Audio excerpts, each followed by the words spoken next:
এবার নবীজি দেখছেন এক শ্রেণীর মানুষ, পেট এইরকম ফোলা, অট্টালিকার মতো পেট ফোলা, আর ভিতরে সাপ কিলবিল করছে, এবং এদেরকে রক্তের নদীতে ফেলে মাথাটা ফাটিয়ে দেওয়া হচ্ছে।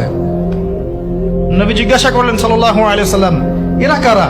মর্মান্তিক শাস্তি দেওয়া হচ্ছে, এরা কারা? এরকম শাস্তি দেয়া হচ্ছে, আপনি দেখলে আপনার কেমন লাগবে? নবীজিকে বলা হচ্ছে সাল্লাল্লাহু আলাইহি ওয়াসাল্লাম, এরা আপনার উম্মতের এই সব ব্যক্তি যারা ছিল সুদখোর, রিবাখোর। মানে এই উম্মতের অন্যতম বড় সমস্যা হবে রিবা, যেটা আমি বলেছি, প্রতিটা সেক্টরে রিবা। সবচেয়ে নিম্ন পাপ নিজের মায়ের সাথে জেনা করা, সবচেয়ে উচ্চ পাপ আল্লাহ এবং তার রাসূলের সাথে যুদ্ধ করা, এটা হলো সুদ।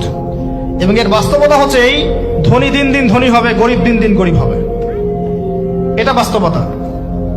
রক্ত চুষে খাওয়া হয়, এই কারণে রক্তের নদীতে ফেলা হয়েছে। এবং সাপ খেয়েছে তারা, সাপ খেয়ে পেট ফুলিয়ে ফেলেছে। আমার মনে হয় না ব্যাখ্যা করার প্রয়োজন আছে। আর একটা হাদিস আগেই বলেছি, যে দেয়, যে নেয়, যে সাক্ষী থাকে, যে লিখে রাখে, সবাইকে সমানভাবে লানত করেছেন নবী সাল্লাল্লাহু আলাইহি ওয়াসাল্লাম।